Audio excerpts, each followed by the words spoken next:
Un mois après son arrivée au pouvoir, Joe Biden participe à sa première réunion virtuelle avec les membres du G7.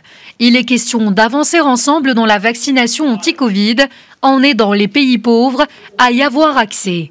Cet échange est le premier depuis avril 2020, mais la situation sanitaire mondiale a bouleversé les choses. Les dirigeants du G7 ont en effet annoncé une aide totale de 7,5 milliards de dollars pour la vaccination anti-Covid. Et donc, effectivement, je peux vous confirmer que parmi les annonces que la présidente fera cet après-midi dans son discours, dans son intervention auprès du G7, il y a la proposition de doubler la contribution de l'Union européenne donc au programme de COVAX. Signe de solidarité, l'Union européenne a décidé de doubler sa contribution à COVAX à 1 milliard d'euros.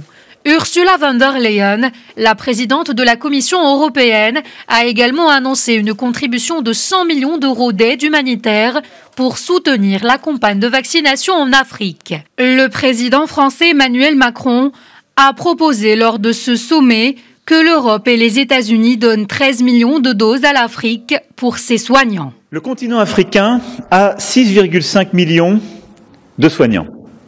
Il faut 13 millions de doses de vaccins pour les protéger, permettre au système de soins de résister. Si nous, Européens, Américains, nous savons livrer le plus vite possible ces 13 millions de doses, ça vaut énormément. Ça vaut notre crédibilité.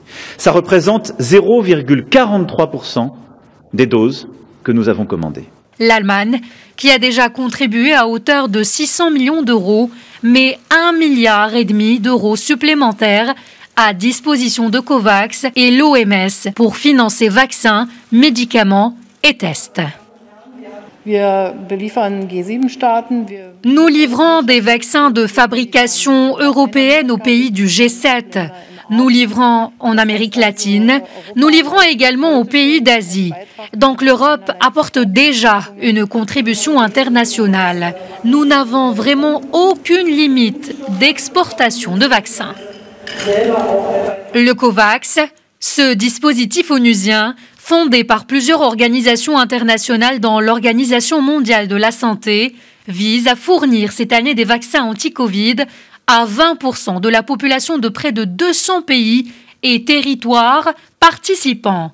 Il comporte surtout un mécanisme de financement qui permet à 92 économies à faible et moyen revenu d'avoir accès aux précieuses doses.